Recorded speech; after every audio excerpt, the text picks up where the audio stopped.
the evening of 16th July between 7 and 8 p.m., when the time or my duty had just begun, Commandant Yurovsky, the head of the execution squad, ordered me to take all the Nagant revolvers from the guards and to bring them to him. I took 12 revolvers from the sentries as well as from some other of the guards and brought them to the commandant's office. Yurovsky said to me, "We must shoot them all tonight, so notify the guards not to be alarmed if they hear shots." I understood, therefore, that Yurovsky had it in his mind to shoot the whole of the Tsar's family, as well as the doctor and the servants who lived with them, but I did not ask him where or by whom the decision had been made. At about 10 o'clock in the evening, in accordance with Yurovsky's order, I informed the guards not to be alarmed if they should hear firing. About midnight, Yurovsky woke up the Tsar's family. I do not know if he told them the reason they had been awakened and where they were to be taken, but I positively affirm that it was Yurovsky who entered the room occupied by the Tsar's family.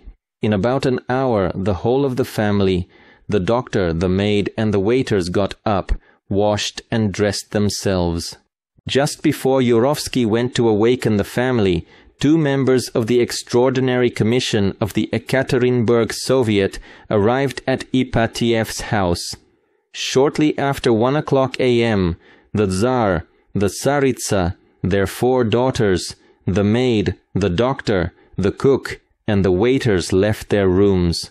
The Tsar carried the heir in his arms. The emperor and the heir were dressed in gymnasterkas, soldiers' shirts, and wore caps. The empress, her daughters, and the others followed him.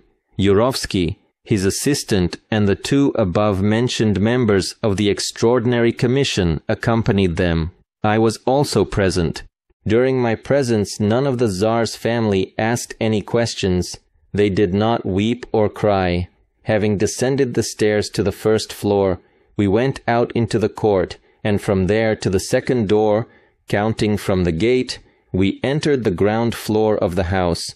When the room, which adjoins the storeroom with a sealed door, was reached, Yurovsky ordered chairs to be brought, and his assistant brought 3 chairs. 1 chair was given to the emperor, 1 to the empress, and the 3rd to the heir. The empress sat by the wall by the window, near the black pillar of the arch. Behind her stood 3 of her daughters. I knew their faces very well, because I had seen them every day when they walked in the garden, but I didn't know their names. The heir and the emperor sat side by side, almost in the middle of the room. Dr. Botkin stood behind the heir. The maid, a very tall woman, stood at the left of the door leading to the storeroom. By her side stood one of the Tsar's daughters, the 4th. 2 servants stood against the wall on the left from the entrance of the room. The maid carried a pillow. The Tsar's daughters also brought small pillows with them. 1 pillow was put on the empress's chair, another on the heir's chair. It seemed as if all of them guessed their fate, but not one of them uttered a single sound. At this moment 11 men entered the room.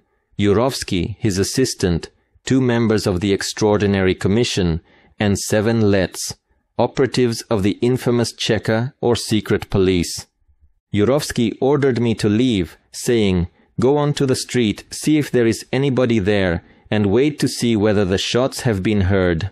I went out to the court, which was enclosed by a fence, but before I got to the street I heard the firing. I returned to the house immediately, only 2 or 3 minutes having elapsed, and upon entering the room where the execution had taken place, I saw that all the members of the Tsar's family were lying on the floor with many wounds in their bodies. The blood was running in streams. The doctor, the maid, and 2 waiters had also been shot. When I entered, the heir was still alive and moaned a little.